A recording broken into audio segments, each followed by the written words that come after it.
தீபாவளி என்றால் நாம் புத்தாடை கட்டி என்ன சுவையான பதார்த்தங்கள் சாப்பிட்டா போதுங்கிற நிலையில இருக்கிறோம். அதுதான் இன்னைக்கு நம்ம வழக்கில வந்து சூரனை சம்காரம் பண்ண நாள் என்று கதையாக எழுதியுள்ளார்கள். அதனுடைய உண்மை பொருளை வெளிப்படுத்தாமல் சூரசம்காரம் என்ற பெயரை வைத்து கதையாக எழுதியுள்ளார்கள். அதை கதையாக கருதி கொண்டமே தவிர நமக்குள் இயற்கையிலே நடக்கக்கூடிய நிலை என்று யாரும் வெளிப்படுத்தவில்லை. அதனால அந்த உண்மை நிலையை நாம் பார்ப்போம். அதாவது நமது உயிர் பிரபஞ்சத்துக்குள் உயிராக தோன்றி அந்த உயிர் தோன்றிய உயிர்தான் ஒளி. ஆனால் அந்த ஒளியான உயிர் விண்ணிலே தோன்றி அந்த தோன்றிய உயிருக்கு அது இயக்க சக்தியை பெயர வைக்கின்றார்கள்.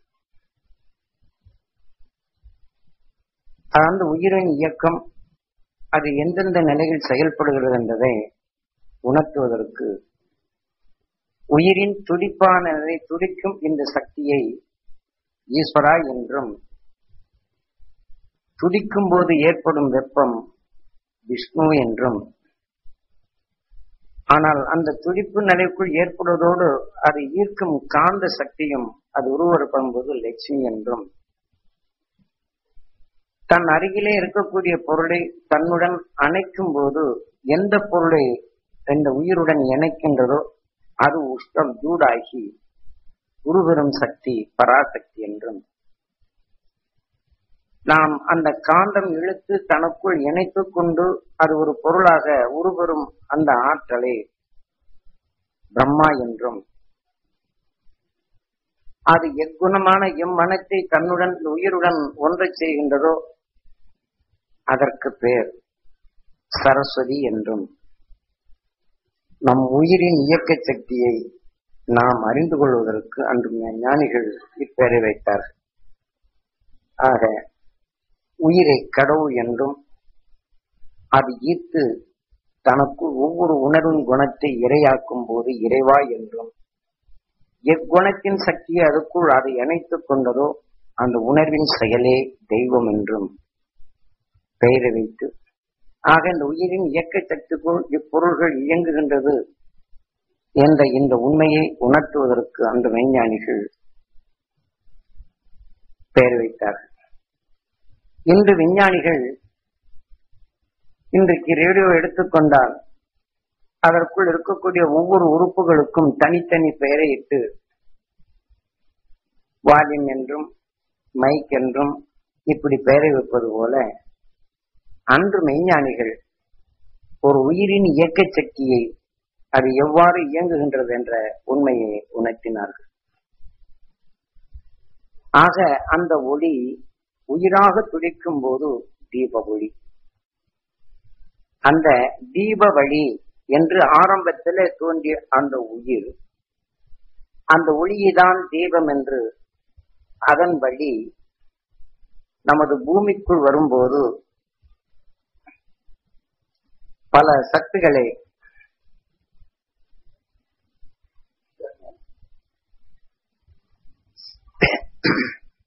அதை இழுத்து தனக்குள் வளர்த்து கொண்ட நிலையை அது ஒவ்வொரு கதைகளாக எழுதுகின்றார்கள். அந்த ஒளியான தீப வழி விஜய தசமி என்று இரண்டாவது பெயர் வைக்கின்றார். நாம் இந்த புரட்டாசி மாசம் நவராத்திரி குழு வைத்திருக்கின்றோம். அப்போ அடுத்து விஜயதசமி என்று நாம் எல்லா தீபாராதனைகளும் செய்து அன்றைய தினம் நாம் விசேஷமாக கொண்டாடுகின்றோம். ஆனால் அந்த ஒளியாக நம்ம பூமிக்குள் வந்ததை நமது பூமிக்குள் வந்த பின் ஒரு செடிக்குள் இருக்கக்கூடிய ஒரு சத்தை தனது ஆகாரமாக இரையாக்கின்றது. உதாரணமாக ஒரு வேப்ப மரத்தின் கசப்பை வைத்துக் கொள்வோமே. அந்த கசப்பான சத்தை வெளிப்படுத்தும் போது இந்த உயிரின் இயக்க சக்திக்குள் அது ஈர்க்கப்பட்டு அந்த உணர்வின் தன்மை, அந்த சக்தி, இந்த வேப்ப மரத்தில் இருக்கக்கூடிய அந்த கசப்பான அந்த குணத்தின் சக்தியை இந்த உயிர் அதை ஈர்த்து தனக்குள் உரைய செய்யும் போது கண்ணுக்கு புலப்படாத மனத்தாலும் அறிந்து கொள்ளக்கூடிய நிலைதான் இருந்தது. அதை இந்த உயிர் தனக்குள் ஈர்த்து இரையாக்கி அதன் சக்தியாக உடலை உருவாகின்றது. ஆக சிவன் ராத்திரி என்று அதற்கு பேர். ஆக நாம் சிவன் ராத்திரியை கொண்டாடுகின்றோம். ஆக ஒரு உயிரான ஜீவ ஒளியான இந்த உயிர் பூமிக்குள் வந்து வேப்ப மரத்தின் சத்தை அது தான் கவர்ந்து ஒரு புழுவாக, கண்ணில்லாத புழுவாக அது உருப்பெறக்கூடிய சக்திக்கு பேர் சிவம். ஆக சக்தி சிவமாகுது.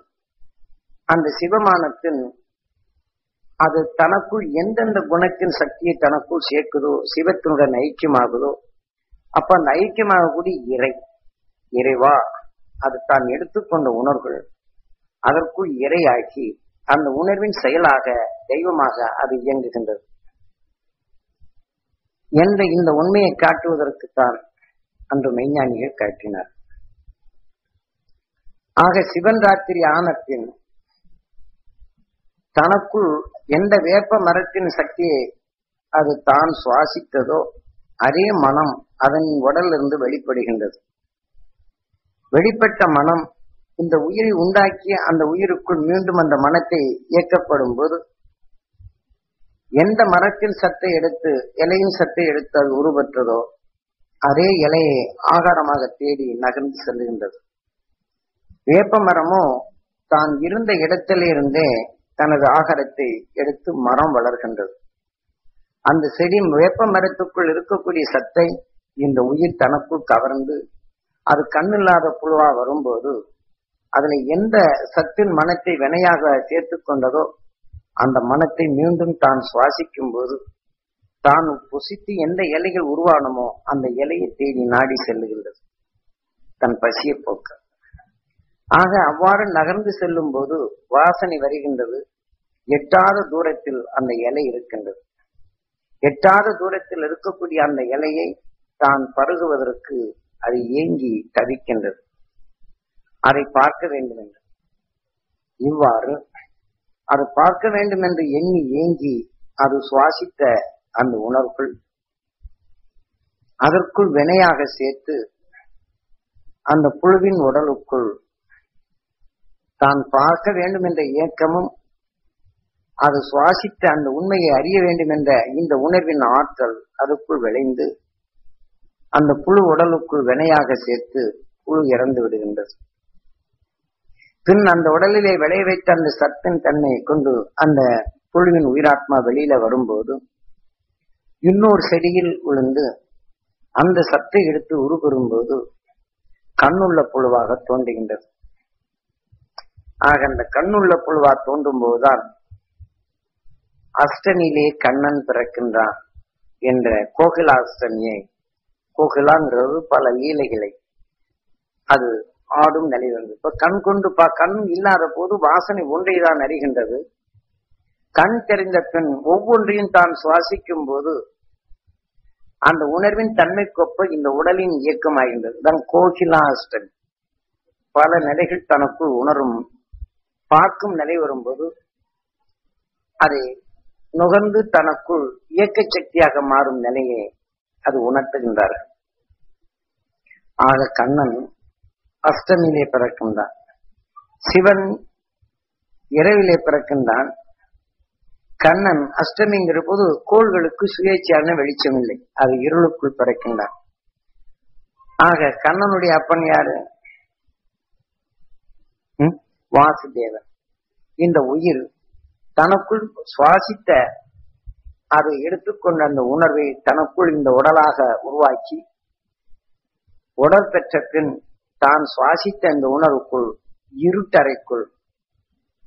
ஆனால் வாசுதேவன் ஒரு அரசன், அந்த அரசன் ஒரு சிறைச்சாலையில அடப்படுகின்றான்.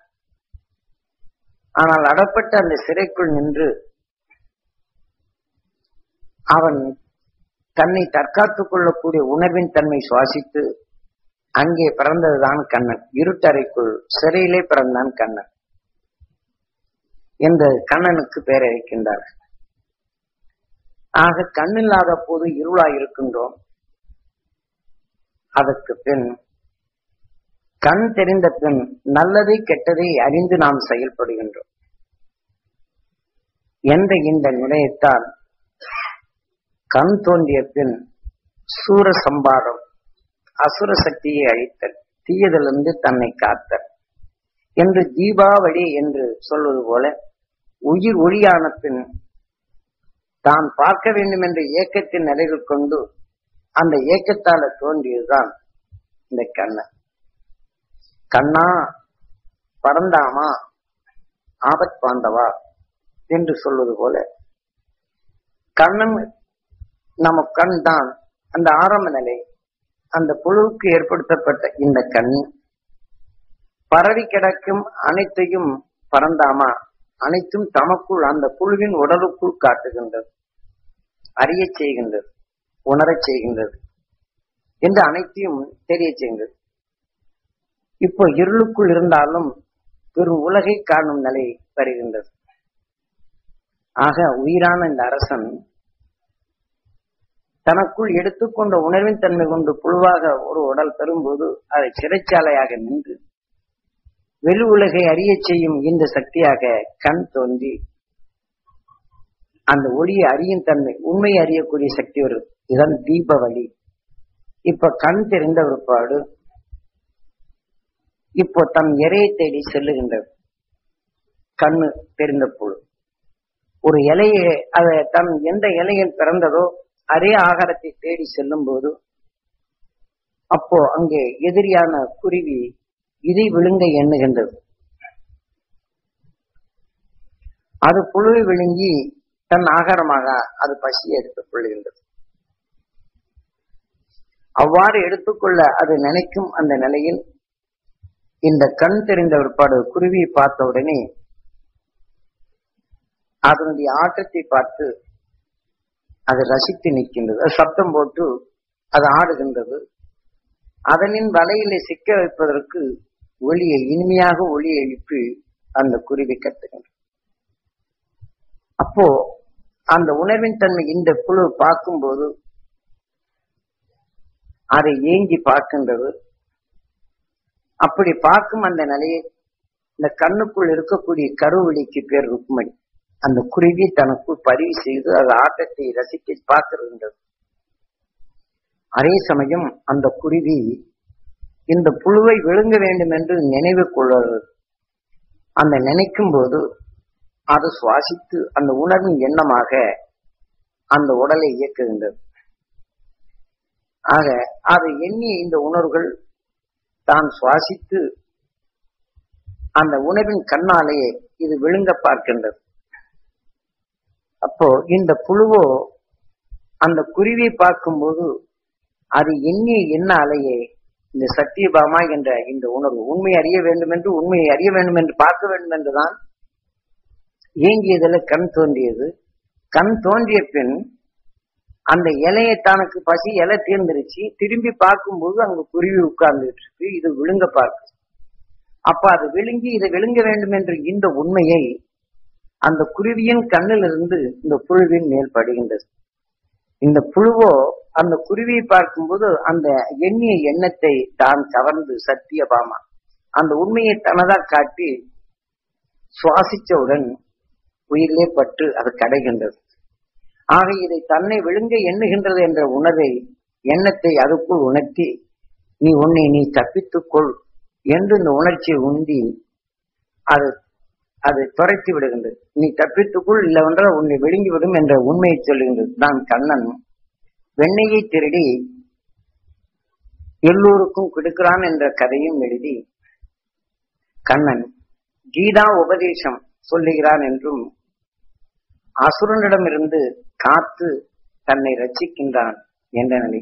இந்த தீபாவளி என்று அதை கண் நம்மளுக்கு ஆரம்பத்திலே தோன்றி ஒரு உணர்வு கொண்டு ஒரு உடலானாலும் இந்த உணர்வு ஆன பின் நமக்கு கண் விழித்த பின் அது எதிரியிடமிருந்து தப்பிக்கிறதுக்கு தன் உணர்வின் நிலைகள் கொண்டு நம் கண் இயக்குகின்றது என்ற இந்த நிலையை ஆக அந்த புழுவின் கண் குருவி இது விழுங்க வேண்டும் என்று எண்ணிய அந்த உணர்வின் தன்மையை அதன் மயக்க நிலைகள் சிக்காது தன்னை தற்காத்துக் கொள்ளும் உணர்வின் நிலைகள் அது தப்பித்து செல்லுகின்றது. அப்போ அசுர சக்தியை தனக்குள் அது இயக்கா வண்ணம் அது சம்ஹாரம் பண்ணிவிட்டு தன் உணர்வின் ஆற்றலை தன்னை தற்காத்துக் கொள்ளும் உணர்வின் நிலைகள் கொண்டு இந்த புழு தப்பிக்கின்றது. சூர அசுர அது அசுர சக்தி தன்னிருந்ததான் கம்சன் கொல்லும் நிலை.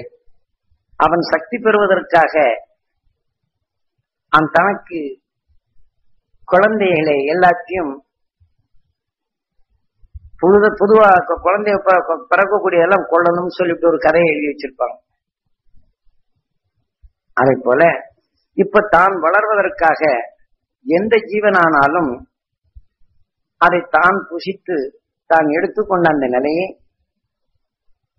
அது அறிவதற்கு இந்த புழுவான கண் அதை தன் உண்மையுடைய நிலைகளை குருவியின் எண்ணத்தை தனக்குள் அது உணர்த்த செய்து, ஏனென்றால் அது விழுங்க வேண்டும் என்ற எண்ணமும் அந்த உணர்ச்சியால் அது ஆடும் ஆட்டமும் அதன் பார்வை வலையில சிக்கிவிட்டால் அது சத்தம் போட்டு அது மகிழ்ச்சி தோற்றுவிக்கிறது. அப்போ ருக்மிணி அதை பார்த்து ரசிக்கின்றது. அப்போ அந்த குருவி எண்ணிய உணர்வை சத்தியபாமா இந்த புழுவான கண்ணுக்குள் அது உணர்த்தி அந்த குருவி எண்ணிய உண்மையான சத்தை அதை விழுங்க வேண்டும் என்ற எந்த உணர்வின் சத்தை இந்த புழு தான் இழுத்து சுவாசித்து இந்த உணர்வின் தன் உயிரிலே பட்டு அந்த உணர்வுகள் இயக்கி தன்னை தற்காத்துக் கொள்ளக்கூடிய வந்த அந்த நிலையைதான் தனக்கு தீயதிலிருந்து வென்று சூரசம்காரம் என்று சொல்றமே. இப்ப அசுரனை கொண்டனார் அந்த உணர்வுகள் என்னை இயக்கி நிறுத்திடாதபடி அதனிருந்து தப்பிய நாள் ஆக தனக்குள் தப்பித்து தான் எடுத்துக்கொண்ட சுவாசத்தின் நிறைகள் கொண்டு தான் பரிணாம வளர்ச்சிகள் வளர்ந்தது என்ற நிலையும் இப்படித்தான் தனக்கு வரக்கூடிய விபத்துகள் இருந்து அனைத்தும் இந்த கண்ணன் அது தப்பித்து அதற்கு தக்க தன் உணவின் சுவாசத்தை தனக்குள் அது வளர்த்து அது பரிணாம வளர்ச்சிகள் வளர்ந்தது. அதுதான் கீதையிலே சொல்லுகின்றான், நீ எதை நினைக்கின்றாயோ அதுவாக ஆகின்றாய். மகாபாரத போர் என்பது இதை போன்றுதான். ஒவ்வொரு உணர்வுகளையும் தன்னை தற்காத்துக் கொள்ள ஒவ்வொரு நிமிஷமும் மற்ற உணர்வுகளிலிருந்து தன்னை தப்பித்து தன்னை தற்காத்துக் கொள்ளும் உணர்வுடன் அது தான் சுவாசித்த உணர்வுகள் அது வினையாக சேர்த்து அதற்கு தக்கவாறு பரிணாம வளர்ச்சிகள் வளர்ந்தது என்ற நிலையை உணர்த்துவதற்குத்தான் விநாயகர் தத்துவத்தில் மூசிக வாகனா தான் எக்குணத்தை அது சுவாசித்ததோ அந்த உணர்வு உயிரிலே பட்டு அந்த குணத்தின் அடிப்படையில தான் இந்த உடலை இயக்கி செல்லுகின்றது. இப்ப கீதையிலே கண்ணன் சொன்ன மாதிரி நீ எதை நினைக்கின்றாயோ அதுவாகின்றாய். அப்போ இந்த குருவி விழுங்க வேண்டும் என்று எண்ணியது அதனுடைய முயற்சியை தான் விழுங்குவதற்கு வேண்டிய வேலைகளை செய்கின்றது. ஆனால் புழுவோ அதை பார்க்கின்றது. அதனிடமிருந்து தப்பிப்பதற்கு வேண்டிய சுவாசத்தை தனக்குள் எடுத்து மூசிக வாகனம் அது சுவாசித்து அதனிடமிருந்து தப்பிக்கின்றது. நான் கண்ணா பரந்தாமா ஆபத் பாந்தவா அநாத ரட்சகா நம்மளுக்கு ரட்சிச்சு இதே மாதிரி ஒவ்வொன்றையும் தன்னை தற்காத்துக் கொள்ளும் வழியில் நாம் அந்த தீபாவளி அந்த வழிகளிலே நாம் கண் தெரிந்து புழுவிலிருந்து மனிதனாக வர்ற வரையிலும் ஒவ்வொன்றும் தன்னை தற்காத்துக் கொள்ளக்கூடிய வழியாக இப்ப வெளிச்சம் இருந்ததுன்னா இருட்டை நீக்கி கெட்டதை நீக்கி நாம் செயல்படுவது போன்று ஒவ்வொரு நிமிஷமும் நமது கண் மற்றதற்குள் மறைந்து எண்ணிய உணர்வின் தன்மையை அது உணர்த்தி தன்னை தற்காத்துக் கொள்கின்றது. இப்போ உதாரணமாக, இன்னைக்கு நாயோ குருவியோ நீ பேசாம அந்த பக்கம் திரும்பி இருந்து பாருங்க, பேசாமல் இருக்கு. அந்த குருவியை நீங்க பிடிக்க வேண்டும் என்று எண்ணீங்கன்னா விசுக்குன்னு பறக்கும். எலி விளையாண்டு கொண்டே இருக்கின்றது, அது விளையாடுவதை நீங்க ரசிக்க வேண்டும் என்று பார்த்து கொண்டு இருந்தால் உங்களுக்கு முன்னாடி போயிட்டே இருக்கும். ஆனால் அதை பிடிக்க வேண்டும் என்று நினைவு எண்ணி நீங்க கண்ணில் பார்த்தா உடனே அதை பார்த்து உடனே நகர்ந்து விடும். பட்சிகள் அது பாட்டு விளையாண்டு கொண்டு இருக்கின்றது, விளையாடுவதை நீங்க ரசித்துக் கொண்டு இருக்கலாம். ஆனால் அதே சமயம் அதை அடிக்க வேண்டும் என்று நீங்க கண்ணில் பார்த்தா அந்த உணர்வலை அதனுடைய கண் சுவாசித்ததான் கண்ணன் வெண்ணையை திருடி தனக்குள் எடுத்து எல்லாருக்கும் கொடுக்கிறான் என்று. ஆக இந்த உடலுக்குள் உணர்வை எடுக்கும் போது அந்த ஒளியின் உணர்வாக வருவதுதான் ஒளியான அந்த உயிர் தான் பார்க்க வேண்டும் என்று எண்ணிய இந்த உணர்வு கண்ணாக தோன்றி அந்த உணர்வின் சத்தை கொண்டு ஒவ்வொன்றையும் அறிந்து தன்னை தற்காத்துக் கொள்ளும் வழிக்கு வரும்போது தீப வழி என்று இதை வைத்து நாம் ஒவ்வொன்றும் அசுர சக்திகளை வென்று நாம் வந்த நாம் எப்படி இருக்க வேண்டும் என்ற நினைவுபடுத்தும் நாள் தான் இந்த தீபாவளி, தீப வழி.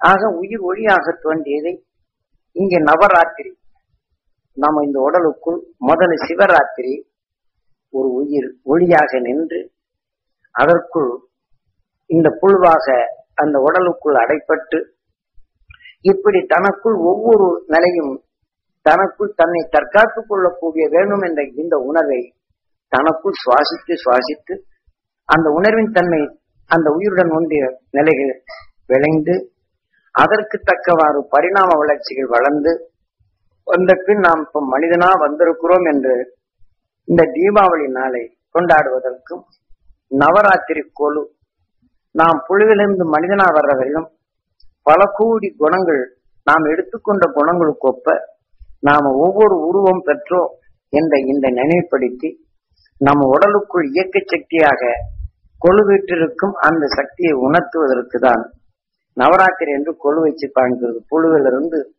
மனிதனாக தோன்றி நாம் எப்படி இருக்க வேண்டும் என்று முதல்ல இருக்கக்கூடிய விநாயகருக்கு விநாயகர் தத்துவத்தில் எடுத்துக்கொண்டால் மூஞ்சிர் இருக்காது.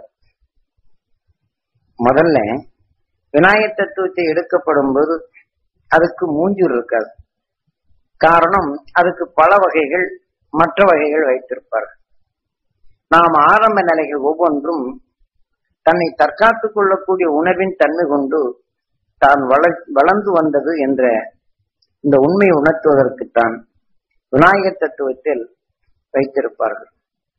இதை போன்று அடுத்து இப்போ மனிதனான பின் மூசிக வாகனா, இதுலயும் மூசிக வாகனா ஆரம்பத்திலிருந்தே நாம் எதை சுவாசிப்போ குருவிகா இருக்கும் புழுவா இருக்கும் போது அந்த குருவி எண்ணியதை தான் பார்த்து அதனிடமிருந்து தப்பிக்க வேண்டும் என்ற எண்ணத்தை எண்ணி அந்த புழு அந்த குருவியிடமிருந்து தப்பித்து செல்லுகின்றது. அது சுவாசித்து அது எந்த அளவிலே தப்பித்து செல்ல வேண்டும் என்று இந்த உடலை அழைத்து சென்றதோ வேகமாக போக வேண்டும் என்று அதை போல தான் சுவாசித்த உணர்வுகள் அது உடலாக மாறி தாவி தெரியும் விட்டில் பூச்சியாக அது உருவருகின்றது. இதை போல நாம் ஒவ்வொரு சரீரத்திலையும் தான் சுவாசித்த உணர்வு கொண்டு வளர்ச்சி பெற்று வந்ததுதான் இந்த மனிதன் வரையிலும். மனிதனான பின் நாம் யானையின் தலையை போட்டு மனிதனின் உடலை போட்டு முன்னாடி மூசிக வாகனா என்று மூஞ்சிரை போட்டு இருப்பார்கள். இதனுடைய உள்பொருள் நாம் தீப வழி என்று ஆரம்பத்தில் தோன்றிய அந்த ஒளி ஒவ்வொன்றும் அறிந்து ஒவ்வொன்றும் நினைக்கும் ஒரு உடலுக்குள் நினைப்பதை அதன் கண் வழி அந்த ஒளி காட்டி அந்த ஒளியை அறிந்து அந்த இருளான நிலைக்குள்ளிருந்து தான் இதை ஒவ்வொன்றும் அந்த ஒளி அறிந்து தனக்குள் வந்த அந்த வழியில் பரிணாம வளர்ச்சிகள் வளர்ந்து வந்தோம். இப்படி நாம் பரிணாம வளர்ச்சி வந்த இந்த நிலையில் மனிதனாக மிருக நிலையிலிருந்து மனிதனாக தோன்றினோம் என்ற இந்த உணர்வை காட்டி மூசிக வாகனா என்று அதாவது உயிரை ஆதி மூலம் என்றும் அதில் சேர்த்துக்கொண்ட வினைகளுக்கு மிருகத்திலிருந்து அடுத்து நாம் மனிதனாக தோன்றினோம் என்றும் யானையின் தலையை மனிதன் உடலில் போட்டு அது காண்பிக்கப்பட்டு முன் சேர்த்துக்கொண்ட வினைகளுக்கு நாயகனாக மனித உடல் பெற்றது. தாம் மூசிக வாகனம் முந்தி நாம் சுவாசித்ததற்கு தக்கவாறு இந்த உடலான வாகனத்தை அமைத்திருக்கின்றது. இப்ப நாம் சுவாசிக்கிறது மூசிக மூஞ்சிலை போட்டு வைத்திருக்கின்றது. இப்போ நாம் கண் இல்லாத போது நாம பார்க்க வேண்டும் என்று ஏங்கிய உணர்வுக்கு கண் தோன்றியது. ஆனால் கண் தோன்றிய பின் எதிரிகளிடமிருந்து தப்பிப்பதற்கு கண் பார்த்த உடனே அது எண்ணிய உணர்வுகள் நமக்கு கண் உபதேசிக்கின்றது. அது கண்ணன் நினைச்சான், உன்னை விழுங்க பார்க்கின்றான், நீ தப்பித்துக் கொள் என்று. ஆனால் அந்த குருவியின் கண்ணோ அது நினைப்பதற்கேற்ப அந்த இறை இருக்கின்றது, நீ எடுத்து நீ வாழு என்று. அதை எதை எண்ணுகின்றதோ அதன் வழியிலே அங்கு அடைகின்றது. இதனிடமிருந்து தப்பிக்கக்கூடிய எண்ணத்தை எடுக்கின்றது. இது சொன்னபடி இதனுடைய உணர்வு கொண்டு விட்டில் பூச்சியாக அடுத்து பிறக்கின்றது. ஆக குருவி இதனுடைய தன்மை கொண்டு இது விழுங்க எண்ணும் போது எப்படியோ விழுங்கினார். புழுவின் உயிர் அந்த குருவி உடலுக்குள் சென்ற பின் புழுவின் உயிர் அது குருவியாக பிறக்கும் நிலை வருகின்றது. பல ஆயிரம் புழுக்களை விழுங்கினால் அதனுடைய தசைகள் குருவியின் உடல்ல விளைந்து அந்த உணர்வுக்கொப்ப அந்த தசைகள் விளைந்து உயிராத்மால வினைகளா சேர்த்த பின் குருவி இறந்துருச்சுன்னா பாம்பா பிறக்கும். ஏனென்றால் இது வேதனைப்படும் போது ஒவ்வொரு வேதனையுடன் அது சுவாசித்த உணர்வு இந்த சதையோடு சேர்த்து இந்த புழுவின் உருவங்கள் எப்படி ஆனதோ இதை போல இந்த உருவ அமைப்பு மொத்தமா சேர்த்து பறக்கும் நிலை இழந்து அது நினைத்ததுக்கொப்ப அது பசிக்கு ஏற்றதுக்கொப்ப அதனுடைய பரிணாம வளர்ச்சி வளர்கின்றது. ஆனால் அதே சமயம் பல தவளைகளையும் மற்றவர்களையும் விழுங்கி அது தன்னை காத்துக்கொள்ளும் நிலைக்கு வரும்போது தவளைகள் அனைத்தும் வண்டுகளை விழுங்கி இருக்கின்றது. பல வண்டுகளின் சிறகுகள் அனைத்தும் அந்த தவளை உடலுக்குள் அது அடங்கியிருக்கிறதுனால அதன் உணர்வின் பொறிகள் அதற்குள் விளைந்து பல தவளைகளை விழுங்கிய பாம்பு பெரும் பிராண்டாக வளரும் நிலை வருகின்றது. குருவி புழுவை விழுங்கினால் பாம்பா வருகின்றது. தவளை விழுங்கும் போது தவளை சிறு சிறு வண்டுகளை விழுங்குகின்றது. அந்த வண்டின் சத்து தவளைக்குள் இந்த வண்டின் உயிர்கள் சேர்ந்த பின் வண்டுகள் தவளையாக பிறக்கின்றது. ஆனால் வண்டியை விழுங்கிய தவளைகள் இதனுடைய சிறகுகள் முளைக்கும் இந்த வினையாக சேர்த்து அது உயிராத்மால சேர்க்கப்படும் போது அந்த வினைக்கொப்ப அடுத்து சில பறவைகளாக பறக்கும் நிலை வருகின்றது. ஆனால் பல தவளைகள் பாம்பின் வாயிலே சிக்கினால் பாம்பு அதனுடைய விஷத்தை இதுக்குள் சேர்த்து பெரும் பிராண்டாக விஷத்தை தனக்குள் தாங்கும் சக்தியாக அது வருகின்றது. சில பிராந்துகளை பாம்பு கொத்தினாலும் விஷம் தாக்காது. இன்னைக்கு குருவி கோழி எல்லாம் இருக்கின்றது. ஆனால் அதை கொத்தினால் கோழி இறந்துவிடும். அந்த விஷமான புழுக்களை அது உட்கொண்டால் அந்த விஷத்தின் தன்மை தான் உடலா மாற்றிக் கொள்ளக்கூடிய திறன்.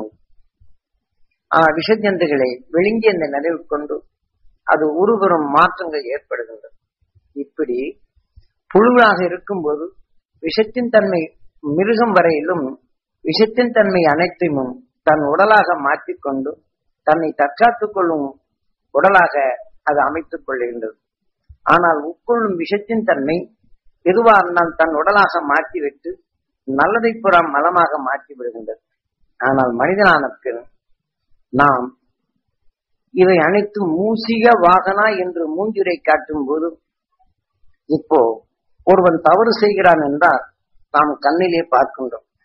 அவனை பார்க்கப்படும் போது எரிச்சலாகின்றது. அடுத்த நிமிஷம் நம்மளுக்கு வேதனை ஆகின்றது. இப்படி பொருள் போய்விட்டது என்று எரிச்சலையும் வேதனையும் நாம் ரெண்டும் சுவாசித்த உடனே நம் உயிருக்குள் அது சொல்லப்படும் போது அது நம்ம உடல்ல அது பிரமமா மாற்றுகின்றது.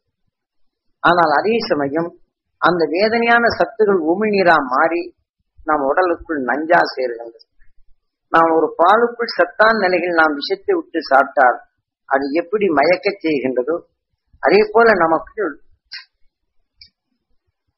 இருக்கும் நல்ல குணங்கள் அனைத்தும் செயலற்றதாகி விடுகின்றது. நாம் சிந்திக்கும் திறனை இழக்கின்றோம். இதை போல நம் உடலிலே அந்த விஷத்தன்மைகள் அனைத்தும் அது ஒடுங்கி விடுகின்றது. ஆனால் நமது உடலோ நாம் புழுவிலிருந்து மனிதனா வர்ற வரையிலும் மிருகங்கள் அனைத்தும் தன் உடலாக விஷத்தை ஏற்றுக்கொண்டாலும் மலத்தை நல்லதாக கழிவாக வெளிப்படுத்தியது. ஆனால் மனிதர்களாக இருக்கக்கூடிய நாமோ எத்தகைய நாம் சுவாசிக்கும் ஒவ்வொரு சுவாசத்துக்குள்ளும் விஷம் கலந்தே வருகின்றது. ஏனென்றால் நாம் சுவாசிக்கும் ஒவ்வொரு அணுக்குள்ளும் அதில் கலந்துள்ள உணர்வுகள் அந்த குணத்தை நாம உடனே இயக்குவதற்கு துரித நிறைகள் கொண்டு இயக்குகின்றது. அதை இயக்கினாலும் இந்த விஷத்தை மலமாக கழித்து விடுகின்றது.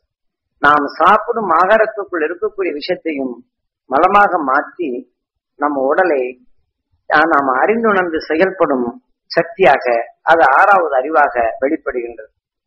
இப்ப நாம உடலுக்குள் நல்லதாகவும் நாம் அதிலிருந்து தோன்றும் மனம் நாம சுவாசித்த உடனே கர்ணக்கிழங்குல இருக்கக்கூடிய விஷத்தை நீக்கிவிட்டு நமக்கு சுவை மிக்கதாக ஆக்கி நமக்குள் சாப்பிட்டு நாம் மகிழக்கூடிய தன்மை வருகின்றது. ஆக இதை போல நம்மளுக்கு அவ்வாறு ஏற்படுத்தப்பட்ட அந்த நிலையிலிருந்து அந்த ஏற்படுத்தப்பட்ட இந்த உடம்பு நம்மளுக்குள் ஆகின்றது. இப்போ ரைஸ் மில் இருக்கிறது என்றால் நெல்லை நாம் அதிகமா போட்டு விட்டால் லோடு தாங்காது. அதை இழுக்கும் மோட்டாருக்குள் இருக்கக்கூடிய மேக்னெட் குறைந்து விடுகின்றது. அது தேய்மானம் ஆகிவிட்டால் இப்படி சிறுகு சிறுகு கொஞ்சூண்டு நெல் போட்டாலும் கூட அரைக்க முடியாத நிலைகள் ஆகின்றது. இதை போல நம்ம உடல் இருக்கக்கூடிய காந்த சக்திகள் அனைத்தும் கோபம், வெறுப்பு, விருப்பு, வேதனை இதை போன்ற நிலைகள் அதிகமாக எடுக்கும் போது இதை அகன்று நமக்குள் இருக்கக்கூடிய காந்தம் அதை சரியான முறையில் ஜீர்ணிக்கக்கூடிய செயல் இழக்கப்படும் போது நாம் எடுத்துக்கொண்ட கோபமோ வேதனையோ இந்த மாதிரி உணர்வுகள் அனைத்தும் நம்ம சாப்பாட்டுடன் கலந்து நம்ம உடலுக்குள் அது விஷங்கள் கலந்து இவ்வாறு நமக்குள் விஷங்கள் கலந்து விட்ட பின் நாம் மகிழ்ச்சியை பற்றி எண்ணவே முடிவதில்லை. ஆனால் நாம் சாப்பிடும் ஆகாரத்தில் இருக்கக்கூடிய விஷயத்தை மலமா மாற்றிவிட்டு நாம் உடலிருந்து வரக்கூடிய மனம் நாம் எப்படி விஷத்தை மலமாக மாற்றுக்கு கழிவாக்கின்றதோ அதே போல நாம் ஆறாவது அறிவின் தன்மையை நாம் ஒரு கர்ணக்கிழங்குல விஷம் இருக்கிறது என்றால் அதை நீக்கிவிட்டு அதை நாம் சாப்பிடும் உணர்வு எண்ணங்களாக வருகின்றது. ஆனால் அதே சமயம் ஒருவன் தவறு செய்கிறான் என்று நாம் கண்ணிலே பார்த்த உடனே எரிச்சல் ஆகின்றது. ஆனால் அதே சமயம் அந்த பொருள் விரயமாகுதே என்று போகும்போது வேதனையாகின்றது. இது ரெண்டையும் நாம் சுவாசிக்கும் போது எரிச்சலும் வேதனையும் நாம் சுவாசத்துக்குள் கண்ட பின் அதை இழுத்து வந்த அந்த உணர்வான சத்துகள் நாம் அந்த விஷத்தை நமக்கு வடித்து நம் ஆகாரத்துடன் கலந்து விழுந்தது. வேதனையான விஷமும் எரிச்சலை ஊட்டும் ஆத்திரத்தை ஊட்டும் இந்த எரிச்சலான அந்த சத்து. ஆனால் இது ரெண்டும் நம் உயிரிலே சேர்க்கப்படும் போது இதற்கு பேர் காளி அகந்தா ரொம்ப துரித நிலையில் கொண்டு செயல்படும் தன்மை வந்துடும். அவ்வளவு சக்திகள் நமக்குள் தோன்றிய பின் நாம் நமது ஆறாவது அறிவின் தன்மை இது கழிக்கும் திறனை இழக்க செய்கின்றது. ஆக தன்னுடன் விஷம் கலந்தவுடன் நாம் சிந்திக்கும் திறன் அதை இழந்து விடுகின்றது. இப்ப நாம் எப்படி கர்ணக்கிழங்கிலிருந்து விஷத்தை வேக வச்சு நீக்குகின்றோமோ அந்த நீக்கும் எண்ணம் ஒருவன் தவறு செய்வதிலிருந்து நாம இந்த வேகங்கள் நம்மளுக்குள் ஆக்கிரமித்துக் கொண்டால் அதை நாம் கழிக்க முடியாத நிலையாகி இருளுக்குள் சேர்க்கின்றது.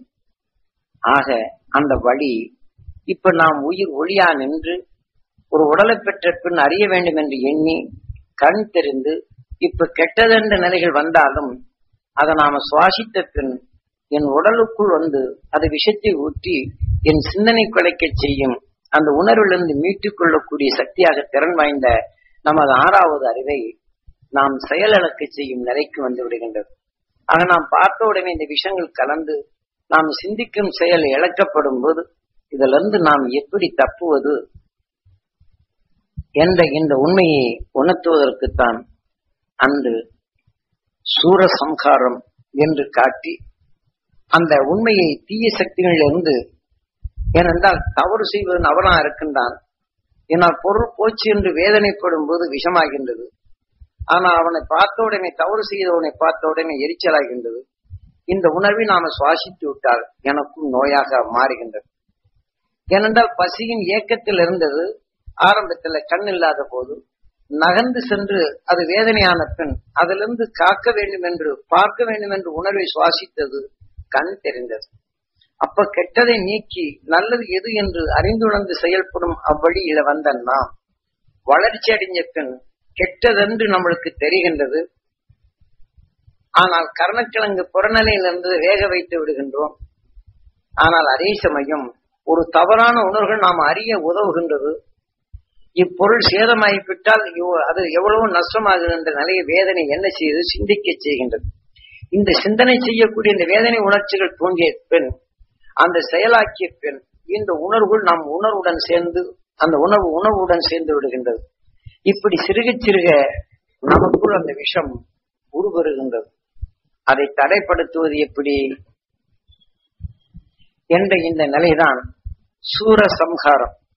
நமக்குள் தீயதை அணுகாத நிலைகள் கொண்டு அதை நீக்க வேண்டும் என்றால் இதன் வழி சென்றவர்கள் மெய்ஞானிகள். அந்த மெய்ஞானிகள் தான் இன்று சப்தரிஷி மண்டலங்களாக இன்று அவர்கள் இருக்கின்றார். அங்கிருந்து பல ஆற்றல் மிக்க சக்திகள் அவர்கள் இங்கே வாழ்ந்த காலத்தில் இட்ட மூச்சலைகளும் இந்த சூரியனின் காந்த சக்திகள் தனக்குள் கவர்ந்து இங்கே சுழன்று கொண்டிருக்கின்றது. இதே போல நாம் எந்தெந்த வெறுப்பு உணர்வோடு நாம் பேசிய இந்த எண்ண அலைகளும் இந்த சூரியனின் காந்த புலன்கள் அது கவர்ந்து இந்த காற்றிலே நடந்து கொண்டிருக்கின்றது. இன்று நாம் பார்க்கின்றோம் ரேடியோவோ டிவியோ, அதை நாம் ஒரு யந்திரத்துக்குள் ஒரு ஒன்றும் அறியாத ஒரு நாடாக்குள் பூசப்பட்ட உலோக முலாமுக்குள் அது பதிவு செய்து மீண்டும் யந்திரத்திலே அது போடப்பட்டு அந்த உணர்வின் ஒளியை பரப்ப செய்யும் போது இந்த காந்த புலன்கள் தனக்குள் கவர்ந்து அலைகளாக அனுப்புகின்றது. அதே ஸ்டேஷனை நாம் திருப்பி வைக்கும் போது காத்துக்குள் மறைந்திருக்கக்கூடிய நுண்ணி அலைகளை குவித்த பின் அங்கு எந்த புகைப்படத்தை போட்டதோ அதை புகைப்படத்தை அது ஈர்க்கின்றது. ஆனால் அந்த சாதனம் சரியாக இருந்தால், இப்ப டிவி நாம் பார்க்கப்படும் போது நாம் இந்த சாதனங்கள் சரியா இருந்தால் அங்கு வெளிப்படும் அந்த புகைப்படத்தை ஒழுங்காக இங்கே காட்டுகின்றது. இதை போல நம்ம உடலிலே நல்ல குணங்கள் வேணும் என்றால் நம்மை அறியாதபடி சலிப்பு, சஞ்சலம், வேதனை இதை போன்ற வேதனையான உணர்வுகள் நம்ம நல்ல குணங்களுக்குள் கலந்த பின் நல்லதை எண்ணி நாம் எடுக்கும் திறன் இழந்து இப்ப நாம் பாலுக்குள் காரம் கலந்தால் எப்படியோ அதை நாம் வெறுக்க செய்கின்றோமோ, இதை போல நாம நல்ல மனதுக்குள் நாளுக்கு நாள் நாம் ஒவ்வொன்றும் பார்க்கும் போது பிரிதி தவறான பிறர் தவறு செய்வதை நாம் நுகர நேர்கின்றது. அந்த உணர்வின் தன்மை கொண்டு அறிந்து கொள்றோம். ஆனால் அந்த சமயம் அந்த இதுகளை நீக்கிவிட்டாலும் நம் உடலுக்குள் சேர்ந்த இந்த விஷமான சத்தை நீக்கும் திறன் இழந்திருக்கின்றோம். அதை கழிப்பதற்குத்தான் தீப வழினார் நாம் மனிதனாக நாம் அனைத்தும் அறிந்துணர்ந்து நாம் இங்க வந்தாலும் ஞானிகளின் அருள் சக்திகளை நாம பெறுவதற்குண்டான தகுதி ஏற்படுத்துறது தான் தீபவழி நாள் என்பது போல நாம் ஞானிகளின் அருள் வழியை நாம் சுவாசித்து நமக்குள் நாம ஞானிகள் எப்படி அவர்கள் தீய சக்திகள் எல்லாம் மாற்றி உணர்வு ஒளியா மாற்றி சப்தரிஷி மண்டலத்துடன் இணைந்தார்களோ அங்கு சுழன்று கொண்டு இன்றும் ஜீவன் உள்ளவர்களாக அங்கு இருக்கின்றார்கள். அதை போன்றே நாம் அவர்கள் பேசிய உணர்வலைகளை நாம் எடுப்போமானால் அவர் வழிகளிலே எந்த வழியினுடைய நிலைகள் சென்றார்களோ உயிர் ஒளியாக தோன்றியது, இந்த உணர்வு ஒளியாக மாற்றினார்கள். அவ்வழியிலே அங்கு ஒளியாக நின்றார்கள். இதான் ஒரு உயிர் ஒளியாக தோன்றி பூமிக்குள் விஜயம் செய்து நவராத்திரி பல ரசியாண்ட பல சக்தியுடைய தன்மைகள் இந்த உடலுக்குள் குழுவிட்டிருந்து இருளுக்குள் நின்றே ஒளி அறிந்து தனக்குள் வழி அறிந்து உணர்வை ஒளியா மாற்றி வின் சென்றவர்கள் சப்த ரிஷிகள். ஆக அந்த சப்த ரிஷிகளுடைய அருள் வழியில் நாம் செல்வதற்கு தான் இந்த தீபாவளி நான்று அந்த மகிழ்ச்சிகள் காட்டிய அருள் வழிப்படி இப்ப நாம தியானத்தில் அமர்ந்து அந்த ஞானிகள் படரச் செய்திருக்கக்கூடிய இந்த சக்தியை நாம் பெரும் தகுதியை ஏற்படுத்தும் சந்தர்ப்பம் தான். ஏனென்றால் தன் பசிக்கு ஏங்கி கண்ணில்லாத போது ஏங்கியது, அப்ப தான் பார்க்க வேண்டும் என்று எண்ணியது, அந்த எண்ணிய சுவாசத்தின் நிலைகள் கொண்டுதான் அதுக்கு கண் தோன்றியது. அது சந்தர்ப்பம். இதை போன்றுதான் நாம் தவறு செய்யாமலேயே நமக்குள் பல தீய வினைகள் சேர்ந்து நம்மை நல்ல உணர்வை அடக்கி கொண்டிருக்கும் அந்த உணர்வின் சக்தியிலிருந்து மீட்டுவதற்கு மெய்ஞானிகள் காட்டிய அந்த தீப வழிப்படி அறிந்துணர்ந்து தீப ஒளியில் எப்படி நாம் பொருள் அறிகின்றோமோ அவர்கள் அந்த வழியில் நாமும் சென்று அந்த சக்திகளை பெறக்கூடிய தகுதிகளை ஏற்படுத்தும் சந்தர்ப்பம் தான் இப்ப நாம் செய்யும் தியானம். இப்போ உதாரணமாக நீரிலுக்குள் அது நீந்தி செல்லுகின்றது. மீனுக்குள் இருக்கக்கூடிய காந்தம் அது குறையுமானால் அது மீண்டும் நீரை விட்டு வெளிவந்து காந்தத்தை தான் சுவாசித்து நீருக்குள் மீண்டும் செல்லுகின்றது. நீரின் வேகம் அதிகமானால் இந்த காந்தத்தை சுவாசித்தால் எது நீச்சலாகி தான் அடையும் இடங்களுக்கு அது செல்லுகின்றது. இதை போன்றுதான் ஞானிகள் காட்டிய இந்த தீப வழிப்படி அந்த உயிரின் ஒளிப்படி நாம் இன்று நமக்குள் சூரியனிலிருந்து வெளிப்படும் காந்த புலனின் சக்தி நமக்குள் கூட்டி அந்த காந்த சக்தியை நாம் துணை கொண்டு நாம் மெய் ஒளியின் தன்மையை நமக்கு உணர்த்தி இன்று நமக்குள் வரக்கூடிய விஷத்தன்மையினுடைய நிலைகள் எது நீச்சலாகி தனக்குள் ஒளியின் சரீரமாக பெற்று நாம் விண்வெளி செல்லும் அந்த நிலைகள். உதாரணமாக சூரியனிலிருந்து வரக்கூடியதை இன்று ஒவ்வொரு காந்த புலன்களும் இப்ப வேப்ப மரத்திலிருந்து வெளிப்படும் சத்தை சூரியனிலிருந்து வரக்கூடிய காந்த புலன்கள் தனக்குள் கவர்கின்றது. ஆனால் அதே கசப்பின் அலைகள் கொண்டு அலை அலையாக செல்லுகின்றது. அதே போல இலுப்ப மரத்திலிருந்து வெளிப்படும் அந்த துவர்ப்பின் தன்மையை இந்த காந்த புலன்கள் கவர்ந்து அது அலை அலையாக செல்லுகின்றது. இதே போல பல பல செடி கொடிகள் மரங்களிலிருந்து தனது சத்தின் தன்மையை தனக்குள் கவர்ந்து அலை அலையாக அது வெளிப்படுத்துகின்றது. அவ்வாறு வெளிப்படுத்தி அலை அலைகளாக செல்லும் போது இந்த சூரியனிலிருந்து அந்த காந்த புலன்கள் ஒன்றுதான். ஒன்று காந்தம், மற்றொன்று வெப்பம். இந்த வெப்ப காந்தங்கள் அனைத்தும் இது அலை அலையாக போகும்போது ஒன்றுடன் ஒன்று மோதுகின்றது. இப்படி 10 மரஞ்செடிகளின் குணங்கள் வேறு. இந்த 10 ஒன்றுடன் ஒன்று மோதி ஒரு அணுவாக சேர்கின்றது. காந்தமும் வெப்பமும் ஒன்றாகின்றது. ஆனால் 10 விதமான மரஞ்செடி கொடிகள் இருக்கக்கூடிய சத்துகள் ஒன்றாகும் போது நாம் ஒரு குழம்புக்கு 10 வகையான சரக்குகளை போட்டு புளிப்பு, இனிப்பு, துவர்ப்பு, காரம், உப்பு, வெள்ளம் போடும்போது அவனுடைய சுவை ஒன்று போல் இருப்பது போல இந்த வெப்பமும் காந்தம் தனக்கு கவர்ந்து மோதிய இந்த நிறைகள் கொண்டு அந்த உணர்வுகள் 10 ஒன்று சேர்க்கப்படும் போது ஒரு சுவைமிக்க புது சக்தியாக உருப்பெறுகின்றது.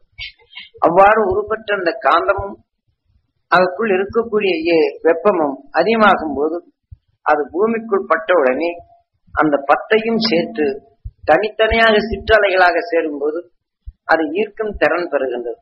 ஆக இவ்வாறு 10 அணுக்கள் பூமிக்குள் பட்ட பின் பூமியில் இருக்கக்கூடிய அழுக்குடன் மறைகின்றது.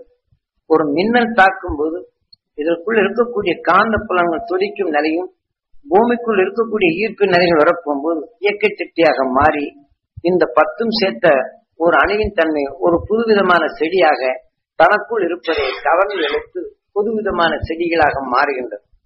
இதை போன்றுதான் நாம் புழுவிலிருந்து மனிதனாக வர வரையிலும் இவ்வாறு விளைந்து வந்த நாம் மனிதனான பின் நாம் விஷத்தை நீக்கி நாம் மொழியாக பெறக்கூடிய தகுதி பெற்ற நாம் மெய்ஞானிகளின் அருள் சக்தி அவர் உடலுக்குள் நின்று தீயதெல்லாம் விலக்கி தனக்குள் உணர்வும் ஒளியாக அவங்க வெளிப்படுத்தப்பட்ட அந்த அலையை நாம் அந்த ஞானிகள் காட்டிய அருள் வழிப்படி இப்ப நாம் சூரியனின் வெப்ப காந்தத்தை நமக்குள் சேர்த்துக் கொண்டால் மீனங்களை போன்று நாம் சேர்த்துக் கொள்வோமேயானால் ஞானிகளின் அருள் சக்திகளை நாம் சுவாசிக்கும் சந்தர்ப்பம் கிடைக்கின்றது.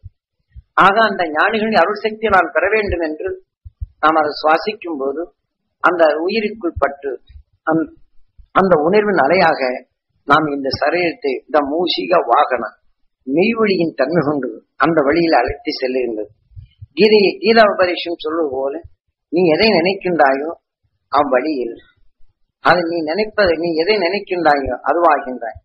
ஆக நாம் அந்த ஞானிகள் கட்டிய அந்த வழியில் நாம் செல்ல வேண்டும் என்ற நினைவை நாம் ஆழமாக பதிய செய்து அந்த வழிக்கு வேண்டிய காந்த புலன் இந்த சூரிய சக்தியை நாம் தியானித்து நமக்குள் ஆற்றல் மிக்கதாக சேர்த்து அதன் வழியில் நமக்கு முன்னாலே மிதந்து கொண்டிருக்கும் ஞானிகளின் அருளாற்றல் மிக்க சக்தியை நாம் சுவாசித்து மூசிக வாகன நாம் அந்த சுவாசித்த அந்த உணர்வின் சக்தியை நம் உடலுக்குள் அது வாகனமாக செலுத்தி மெய்ஞானிகள் சென்ற அந்த வழியில் ஒளி சரீரமாக தீபாவளி அந்த வழியில் நாம் ஒளி சரீரமாக பெறும் நிலை. தான் விஜய தசமி. இப்ப ஆறாவது அறிவு நாம் சேர்த்துக்கொண்ட ஆறாவது அறிவின் துணை கொண்டு நாம் பிரம்மாவை சிறப்பிடித்தான் முருகன். இப்ப இயற்கையில் எப்படி ஒவ்வொரு பொருளுக்குள் ஒன்று ஒன்று இணைத்து புது புது விதமான செடிகள் உருவாகின்றதோ இதை போல நாம் இயற்கை நிலைகள் நாம் வளர்ந்து வந்தாலும் ஞானிகளின் அருள் சக்தியை நமக்குள் இணைத்து அது நமக்குள் பிரம்மமாகி சிருஷ்டித்து நாம் ஒளியில் சேர்க்கக்கூடிய நிலைதான் இருக்கு. இப்ப உதாரணமாக 2 பேர் நம்மளை திட்டுறாங்க கடுமையாக, எனக்கு எரிச்சல் வருகின்றது, வேதனை வருகின்றது. அப்ப அந்த வேதனை எரிச்சலும் வேதனை வரும்போது அவனை நினைக்கும் போதுல என்னை இப்படி பேசினான் நம்ம அதிகமா பேசுகின்றோம். அப்ப அந்த எரிச்சலும் வேதனையை அதிகமாக நாம் சுவாசிக்கும் போது என் ஆகாரத்துடன் கலந்து என் உடலுடன் ரத்தமாக கலக்கப்படும் போது கை கால் குடைச்சல், தலைவலி, மேல்வலி, இடுப்பு வலி, அஜீரண கோளாறு இதை போல நிலைகள் எல்லாம் உருவற்று விடுகின்றது. அப்போ அந்த வேதனைப்படும் சந்தர்ப்பம் வந்தால் அடுத்த கணம் ஞானிகள் காட்டிய அருள் வழிப்படி ஈஸ்வரா என்று நம்ம உயிரை எண்ணி அந்த மகிழ்ச்சிகளின் அருள் சக்தி நான் பெற வேண்டும் என்று ஏங்கி என் உடலுக்குள் அந்த ஜீவாத்மா பெற வேண்டும் என்ற நினைவை செலுத்தி எனக்குள் அந்த உடலுக்குள் சிறிது நேரம் தியானித்தால் நாம் தங்கத்துக்குள் திரவகத்தி ஊற்றினால் பித்தளைகள் ஆவியா போறது போன்று நாம் தியான வழிகளில் அந்த ஞானிகளின் அருள் ஆற்றலை பெறக்கூடிய தகுதியை ஏற்படுத்தி விட்டு நமக்கு எப்போது துன்பம் நேரக்கூடிய நிலைகள் வருகின்றதோ அப்போதெல்லாம் அந்த மகிழ்ச்சிகளின் அருள் சக்தி பெற வேண்டும் என்று நாம் அதனுடன் இணைக்க வேண்டும். இப்ப நாம் துன்பமான செய்திகளை நாம தவறு செய்வதில்லை. பத்திரிகை நாம் படிக்கின்றோம், இங்கே ரொம்ப பயங்கர ஆயுதங்களை கொண்டு ஒரு குடும்பத்தை தாக்கி விட்டு அந்த பொருளை எடுத்து சென்றான் என்னும் போது அடுத்து இரவு வரும்போதெல்லாம் அந்த நினைவில் சறுக்கும் சத்தம் போட்டாலே நம்மளை அலறச் செய்கின்றது.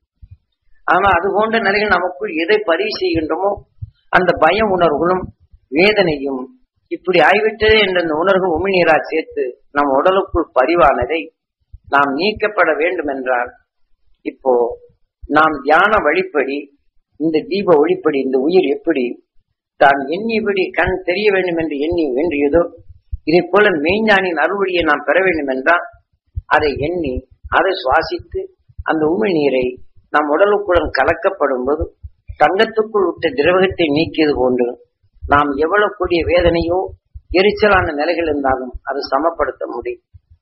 ஏனென்றால் நாம் அடுத்து நாம் கெட்டதை முதல்ல சந்திக்கிறோம் என்றால் அடுத்து நாம் மகிழ்ச்சிகளின் அருசக்தி பெற வேண்டும் என்ற எண்ணத்தை நம் உடலுக்குள் செலுத்தி நமக்குள் அப்பப்ப சேரும் அழுக்கை துடைக்க கற்றுக்கொள்ள வேண்டும். அப்படி கற்றுக்கொண்டால்தான் நாம் மனிதன் என்ற நிலையில் கொண்டிருந்த தீபவழி இப்ப நாம் கண்ணில்லை என்று நாம் பார்க்க வேண்டும் என்று விரும்பியது போல நாம் எங்கு ஒளியாக செல்ல வேண்டுமோ அந்த பாதையிலே செல்கின்றோம். மீன் எப்படி தனக்குள் காந்த புலனை தனக்குள் எடுத்து தான் அடைய வேண்டும் என்ற எண்ணங்களுக்கு செல்லுகின்றதோ அதே போல நாம் இந்த உயிரா மேலே தோன்றிய இந்த உணர்வுகள் நாம் சேர்த்துக்கொண்ட மனிதனான பின் நாம் வின் செல்ல வேண்டும் என்று கற்றுக்கொண்ட ஞானியர்கள் தனக்குள் அறிந்து கொண்ட ஞானிகள் வெளிப்படுத்தியபடி நாம் வின் செல்ல வேண்டும் என்ற நினைவு ஒன்று வளமாக வைத்து அந்த ஞானிகள் காட்டிய அருள் வழிப்படி நமக்குள் நல்ல சந்தர்ப்பத்தை சேர்க்கக்கூடிய நிலைகள் வர வேண்டும்.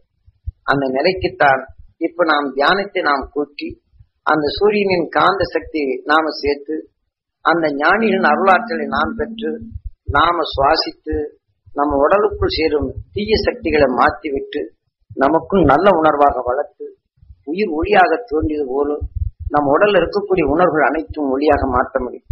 நம்ம உடல் எப்படி நாம் சுவாசிக்கும் உணவுக்குள் இருக்கக்கூடிய மலமா மாற்றுகின்றதோ அதே போல நாம் அதை தோன்றி அந்த எண்ணமான ஆறாவது அறிவின் துணை கொண்டு நாம் அந்த ஞானியின் அருள் சக்திகளை நம் உடலுக்குள் இணைக்கப்படும் போது நம்ம உடலுக்குள் இருக்கக்கூடிய இருளை நீக்கி நாம் ஒளிபெறும் அந்த சந்தர்ப்பத்தை உருவாக்கி விஜய தசமி நாம எந்த பிரபஞ்சத்திலிருந்து மேலே இருந்து தோன்றி ஒளியாக நாம் பூமிக்குள் விஜயம் செய்து இந்த பூமிக்குள் விளைவற்ற அந்த ஆற்றல் அனைத்தையும் தன் உடலாக சரீரமா மாற்றி நம்ம உடலுக்குள் ஒளியின் தன்னை உணர்வா ஒளியா மாற்றி எங்கு நாம் சென்றோமோ அங்கு விண்ணிலே சென்று விண்ணிலிருந்து வரக்கூடிய எத்தகைய விஷத்தன்மையும் அது தனது ஆகாரமாக புசித்து அது ஒளியாக மாற்றி அந்த ஒளிக்குள் தோன்றிய உணர்வின் அலைகளை நாம் வெளிப்படுத்தும் அனைத்தும் கல்கி அவதாரமாக மாறுகின்றது.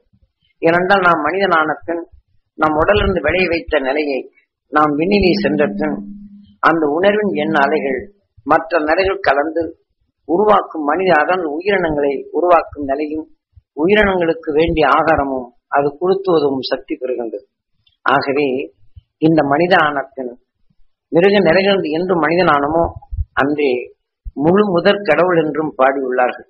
நாம் சிருஷ்டிக்கும் வந்து கொண்ட இந்த உணர்வின் சத்தை நாம் நினைவு அடைந்து விடாதபடி இதன் எண்ணத்தை கொண்டு ஞானிகள் காட்டிய அருள்வழிப்படி நமக்குள் தியானத்தில் காந்த சக்தியை நாம் கூட்டி அந்த காந்த நாம் எண்ணிய அந்த காந்தத்தின் பலன் கொண்டு ஞானிகளின் அருள் வாக்குடன் கலந்து ஞானிகளின் அருள் சக்தி நம் உடலுக்குள் செலுத்தி நம்ம எறியாது நாம் உள் சென்று சலிப்பு, சஞ்சலம், சங்கடம், கோபம், பயம், வேதனை இதையெல்லாம் நமக்கு நோயாக உருவாக்க செய்து சிந்தனைகளை குறைக்க செய்து கொண்டிருக்கும் இந்த நிலையை மாற்ற நாம் ஞானிகள் காட்டிய அருள் வழிப்படி நாம் தியானத்தை நாம் மேற்கொண்டு தீபாவளி என்ற தீபாவளி நாள் இன்று நாம் அந்த தனக்குள் இருளை நீக்கி ஒளி பெறுவோம் என்ற நினைவு கொண்டு ஞானிகள் காட்டிய போல உயிர் விண்ணிலே தோன்றியது. அது சுடராக அந்த தீப வழிப்படி நாம் விண்ணுக்கு செல்லும் இந்த மொடலான 6வது அறிவிலிருந்து அந்த மெய்வழியுடன் ஒளியாக நம் உயிரான உணர்வு உயிருக்குள் நாம் உணர்வு அனைத்தும் ஒளியாக சேர்த்து ஒளி சரியாமாக இதுடன் இணைந்து விஜயதசமி 10வது அவதார நிலையை நாம் பெறுவோம். இப்ப 7வது அவதாரமான நாம் இன்னும் 7வது உணர்வுகள் நாம் ஒரு பொருள் இணைக்கும் திறன். இப்போ ஒருத்தன் திட்டிவிட்டால் நாம தியான வலு கொண்டவர்கள் ஞானிகளின் அருள் சக்தியை நாம் பெற வேண்டும் என்று இதனுடன் கலைக்கப்படும் போது ஒரு நம்மளுக்கு இடைஞ்சல் செய்தான் என்று எண்ணி அந்த உணர்வுகள் என்னை இயக்காதபடி என்னை தடுத்து நிறுத்தி சிந்திக்க செய்யும் நிலையும் அது செயல்படுத்தும். ஆக அந்த ஞானியின் அருள் சக்தி என சேர்த்து என் உடலுக்குள் விளைய செய்யும் போது 8வது நிலை. அந்த இணைத்து 8வது நிலை ஆன பின் அது உயிருடன் 9வது சேருகின்றது. இப்ப நாம் கெட்டதை நாம் இயக்காத ஒருத்தன் திட்டுவது என்னை எனக்கு இடைஞ்சல் செய்கிறான் என்றால் எனக்கு இடைஞ்சல் செய்தான் என்னும் போது அவன் பேசிய பேச்செல்லாம் நான் பேசுவேன். அவன் பேசிய பேச்சுக்கள் எனக்குள் இயங்காத வண்ணம் தடைப்பதற்கு தான் இந்த ஞானிகளின் அருள் சக்தி இருளுடன் இணைத்து நாம் சேர்க்கப்படும் போது நாம் அவர்கள் பேசிய இருளை நமக்கு தடைப்படுத்தி அந்த உருவை ஞானமாக்கி அந்த ஒளி சுடராக அந்த ஒரு அருள் வழி அந்த ஒளி பெறும் நிலைக்கு இட்டு செல்கின்றது. 8வதாக விளைகின்றது. 9வது உயிர் ஒளியாக இருக்கின்றது. அதே போல இந்த உணர்வின் தன்மை கொண்டு ஒளியாகி இந்த உடலை ஊட்டி சென்ற பின் நாம் தசமி 10வதாக நாம் இப்போ நாம் செடி கொடி தாவர இனங்கள் விளைய வைத்தது சாப்பிடுகின்றோம். ஆனால் இந்த பூமியிலிருந்து நாம் விண் சென்ற பின் பல பேரண்டங்களிலிருந்து வரக்கூடிய சக்தியின் தன்மையை நாம் சூரிய குடும்பமான பிரபஞ்சத்துக்கு வெளியிலே தான் நாம் இந்த உயிராத்மா செல்லுகின்றது. ஆக இந்த சூரிய குடும்பத்துக்குள் விளைந்த அனைத்துமே இந்த உணர்வாக எடுத்துக்கொண்டு இந்த சூரிய பிடிப்பின் விட்டு பிரபஞ்சத்தை ஈர்ப்பை விட்டு நாம் வெளியிலே சென்று வேற மற்ற பேரண்டத்தின் சக்தி உள்ள நிலையில் வரும் விஷத்தன்மையை தனக்குள் கவர்ந்து ஒளியாக நாம் எந்த பூமியிலே எந்த பிரபஞ்சத்துக்குள் ஈர்ப்புக்குள் வட்டத்துக்குள் பெற்றோமோ அந்த ஈர்ப்பு வட்டத்துக்குள் நாம் உயர்ந்த சக்திகளை அனுப்பி இந்த சூரிய குடும்பத்திற்கு ஒளிகாட்டும் வழியாகவும் அதே சமயம் பேரண்டத்திலிருந்து வரக்கூடிய இந்த உணர்வின் சக்தி ஒளியாக பேரண்டத்துக்கு வழிகாட்டும் உணர்வின் அலைகளாக அதை சேர்க்கும் நிலைகள் பெற்றதுதான் மனிதனின் கடைசி நிலை. இப்போ அந்த வழிகள் தீபாவளி நிலைகள் செல்வோமையானால் நாம் தோன்றிய உயிர் வெண்ணிலே தோன்றினாலும் என்று மின்னுக்கே செல்லுகின்றோம். கணவன் மனைவியும் இந்த ஆத்ம சுத்தி செய்து மகரிஷின் அருசக்தி பெறணும். கூட 2 நிமிஷம் 3 நிமிஷம் மகரிஷின் அருசக்தி நான் பெற அருள்வாய் அம்மா அப்பா அருளால் மகரிஷின் அருசக்தி நான் பெற அருள்வாய் ஈஸ்வரா. அம்மா அப்பா அருளால் மகரிஷின் அருசக்தி நான் பெற அருள்வாய் ஈஸ்வரா. அம்மா அப்பா அருளால் மகரிஷின் அருசக்தி நான் பெற அருள்வாய் ஈஸ்வரா. மகரிஷின் அருசக்தி என் உடல் முழுதும் பெற அருள்வாய் ஈஸ்வரா. மகரிஷின் அருசக்தி என் உடல் முழுதும் பெற அருள்வாய் ஈஸ்வரா. மகரிஷின் அருசக்தி என் உடல் முழுதும் பெற அருள்வாய் ஈஸ்வரா. உங்க உடலுக்குள் கூட 5 நிமிஷம் 10 நிமிஷம் சேர்த்துடும். அதே மாதிரி மகரிஷின் அருசக்தி என் ஜீவாத்மா பெற அருள்வாய் ஈஸ்வரா. மகரிஷின் அருசக்தி என் ஜீவாத்மா பெற அருள்வாய் ஈஸ்வரா அப்படின்னு சொல்லிட்டு என் பேச்சும் மூச்சும் என் சொல்லும் செயலும் எல்லாம் புனிதம் பெற வேண்டும் ஈஸ்வரா. என் சொல்லும் செயலும் புனிதம் பெற வேண்டும் ஈஸ்வரா அப்படின்னு சொல்லிட்டு நான் எதை சொன்னாலும் பிறருக்கு நன்மை தரணும். நான் பார்ப்பதெல்லாம் நல்லதா இருக்கணும். நான் கேட்பதெல்லாம் நல்லதா இருக்கணும். என் சொல்லெல்லாம் பிறரை மகிழ செய்யணும். பிறர் என்னை பார்ப்போரெல்லாம் நல்லதா இருக்கணும்னு சொல்லிட்டு நீங்க இந்த மாதிரி எண்ணத்தை எடுத்து வளர்த்து விட்டுரும். இந்த எண்ணங்கள் எடுத்து அடிக்கடி நீங்க இதை சுவாசிச்சீங்கன்னா ஒரு ஆத்மால நீங்க கோடாங்கி உடுக்கு கேட்டு நீங்க இங்கு போய் ஜூஷிங்கள் பாக்குறீங்கல்ல, அது யாரும் ஒரு உடலுக்குள்ள அந்த ஆத்மாவை அழிக்க முடியாது. அது நம்ம உடலுக்குள் வந்துருச்சுன்னா இந்த மாதிரி மகிழ்ச்சியினால் சக்தி பெற வேண்டும் பல மணி நேரம் தியானிச்சோம்னா அதுக்கும் ஒரு புண்ணியம் பெறும். அதனுடைய இயக்கத்தை குறைச்சி நம் எண்ணத்தை வலுகூட்டி நம்மளோட ஒத்துழைக்கும்.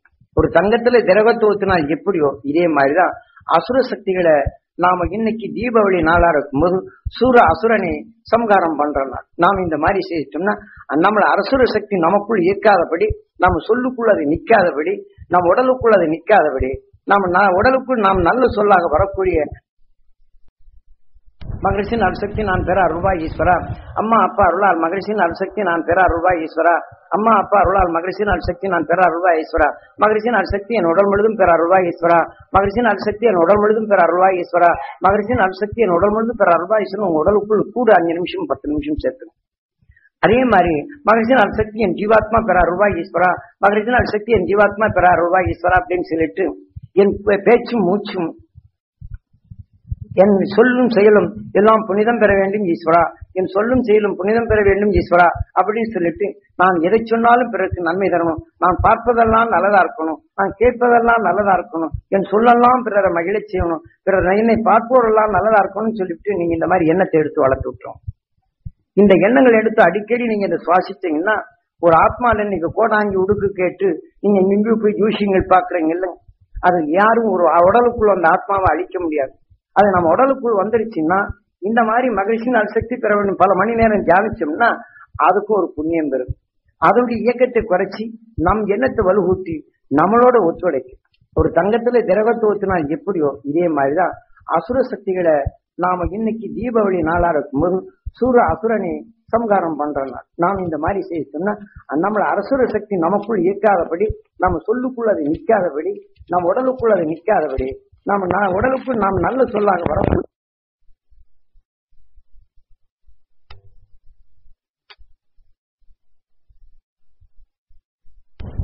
25 நிமிஷம் மகிழ்ச்சியினால் சக்தி என் ஜீவாத்மா பெற அருள்வாய் ஈஸ்வரா.